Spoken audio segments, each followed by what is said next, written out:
पूरी दुनिया में पक्षियों की 10,000 से भी ज्यादा प्रजातियां पाई जाती हैं। सभी के वहीं दो पंजे, दो पंख और एक गर्दन होती है।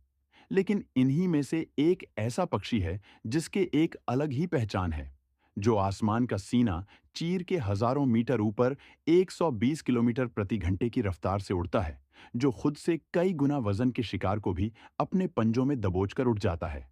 और इसीलिए उसे पक्षियों का राजा कहा जाता है, जिसे हम बाज के नाम से जानते हैं। और एक बाज इतना ऊंचा मुकाम हासिल करता है अपनी ट्रेनिंग और अपने पुनर्जन्म की वजह से। अगर आप भी बाज की तरह से दुनिया में एक मुकाम हासिल करना चाहते हैं, तो एक बाज बनने का पूरा सफर आपको जानना बहुत जरूरी है। क्योंकि 25 से 30 की उम्र में आने के बाद भी लोगों को रिस्क लेने से डर लगता है। लेकिन एक बाज के जीवन की शुरुआत ही रिस्क से होती है। जिस उम्र में बाकी पक्षियों के बच्चे सिर्फ चिचियाना सीखते, उस उम्र में एक मादा बाज अपने बच्चे को पंजों में दबोचकर हजारों मीटर ऊपर आसमान की ऊंचाइयों में उड़ जाती है। उसे यह बताने के लिए कि तेरा जन्म आसमान का सीना चीर के सबसे ऊपर उठने के लिए हुआ है। तेरा जन्म पक्षियों का बादशाह बनने के लिए हुआ है। जमीन से हजारों मीटर ऊपर ले जाकर मादा बाज उसे अपने पंजों से छोड़ देती है और यहीं से शुरू होती है उसकी हाई रिस्क ट्रेनिंग। वो चूजा जमीन की तरफ तेजी से गिरने लगता है। थोड़ा नीचे आता है तो उसके पंख खुलने लगते हैं। नीचे आते आते वह अपने पंख फड़फड़ाने लगता है, लेकिन वो अभी तक उड़ना नहीं सीखा है। वो जमीन से कुछ ही मीटर ऊपर होता है।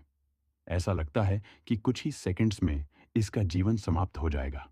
लेकिन अचानक एक पंजा उसे अपनी गिरफ्त में लेता है और वापस आसमान में उड़ जाता है। वो पंजा होता है उसकी माँ का, जो उसके पीछे उड़ रही थी। उसकी ये ट्रेनिंग तब तक चलती रहती है जब तक वो उड़ना नहीं सीख जाता। इतनी हाई रिस्क ट्रेनिंग होने के बाद इस दुनिया को एक बाज मिलता है। बारिश के वक्त जब सारे पक्षी आश्चर्य की तलाश करते हैं, तब यही बाज बादलों से ऊपर उड़ता है। एक बाज की उम्र लगभग 70 साल होती है। जब वह 40 साल का होता है, तो एक परेशानी उसकी जिंदगी में मौत बनकर आती है, जो आपके परेशानियों की तुलना में बहुत बड़ी होती है। क्योंकि 40 साल की उम्र में बाज की चोंच इतनी मुड़ जाती है कि उसे शिकार निकलने में बहुत परेशानी होती है। उसके पंख भारी हो जाते हैं, साथी से चिपकने लगते हैं, जिससे छोड़ना बहुत मुश्किल हो जाता है। उसके पंजे लंबे और लचीले हो जाते हैं, जिससे वो शिकार को सही से नहीं पकड़ पाता। अब उस बाज के पास सिर्फ 3 रास्ते होते हैं। पहला, वो अपना शरीर त्याग सकता है। दूसरा, गिद्ध की तरह छोड़े हुए भोजन पर निर्भर हो जाएं। और तीसरा, सबसे कठिन और पीड़ादायक रास्ता, अपने आप को पुनः स्थापित करने का, फिर से आसमान का सीना चीर के उड़ने का। और वो इसी तीसरे रास्ते को चुनता है और अपने पास की सबसे ऊंची चोटी पर पहुंच जाता है। वहां पर अपना घोंसला बनाता है और फिर शुरू होता है परेशानियों को जड़ से उखाड़कर फिर आसमान में उड़ने का सफर। वो अपनी चोंच को एक चट्टान पर मार मार कर तोड़ देता है, लहूलुहान हो जाता है और इंतजार करता है फिर से नई चोंच को उगाने का। उसके बाद अपनी नई चोंच से अपने ही पंजों को काट देता है और फिर इंतजार करता है पंजों के उगाने का। उसके बाद वो अपने एक एक पंख को अपने शरीर से अलग करता है और फिर इंतजार करता है नए पंख को उगाने का। और इस प्रक्रिया में उसे समय लगता है, पूरे 5 महीने का। इन 5 महीनों की कड़ी तपस्या से एक बाज का पुनर्जन्म होता है। वो फिर से तैयार हो जाता है। आसमान का सीना चीर के उड़ने के लिए जो 3 रास्ते बाज के पास थे, वहीं 3 रास्ते आपके पास भी होते हैं। लेकिन कुछ लोग पहले रास्ते को चुनते हैं और परेशानियों के बोझ तले दबकर सुसाइड कर लेते हैं। ज्यादातर लोग दूसरे रास्ते को चुनते हैं।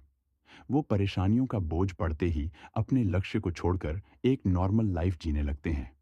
और कुछ वो लोग भी होते हैं जो इन परेशानियों को लात मारकर अपनी मेहनत के दम पर बाज की तरह आसमान की बुलंदियों को छूते हैं। दोस्तों, बाज की ये ट्रेनिंग हमें एक बहुत बड़ी सीख देती है कि अगर रिस्क लेना पड़े तो लो, लेकिन अपने फील्ड में अपने आप को इतना ट्रेन कर लो कि उस फील्ड में आपसे ऊपर उठने के बारे में सोचकर ही लोगों के पसीने छूट जाएं। तभी आप अपने फील्ड के बादशाह कहलाओगे।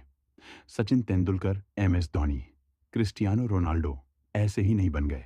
इनमें सबसे पहले ट्रेन किया आपने, आपको फिर इतनी ज्यादा मेहनत करी कि इन्होंने अपनी फील्ड में सबकी फाड़ के रख दी।